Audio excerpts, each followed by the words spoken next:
Chapitre 3. Mon fils, n'oublie point mon enseignement, et que ton cœur garde mes commandements, car ils t'apporteront de longs jours et des années de vie, et la prospérité.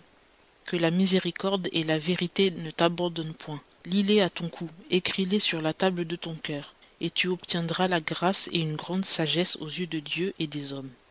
Confie-toi en l'Éternel de tout ton cœur, et ne t'appuie point sur ta prudence.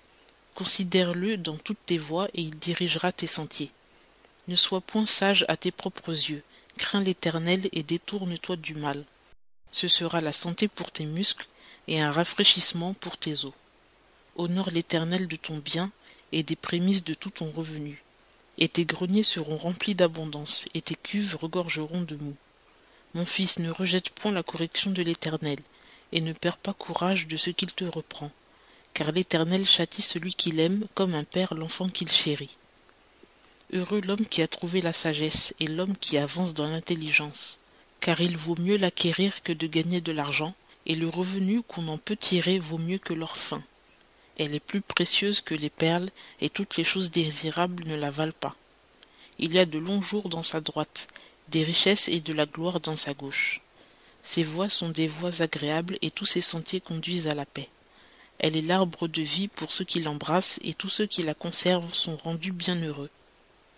L'Éternel a fondé la terre par la sagesse, et agencé les cieux par l'intelligence.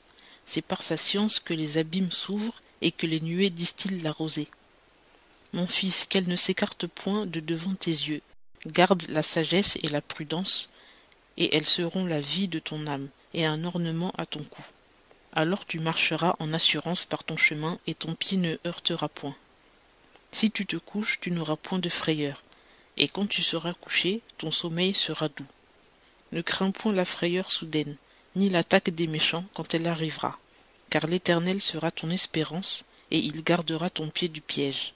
Ne refuse pas un bienfait à celui qui en a besoin, quand il est en ton pouvoir de l'accorder.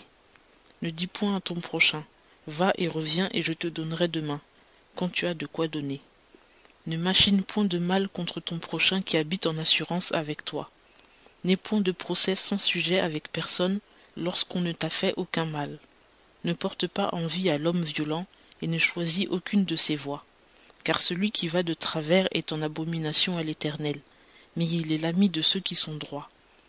La malédiction de l'Éternel est dans la maison du méchant, mais il bénit la demeure des justes. Il se moque des moqueurs, mais il fait grâce aux humbles. Les sages hériteront la gloire, mais l'ignominie accablera les insensés.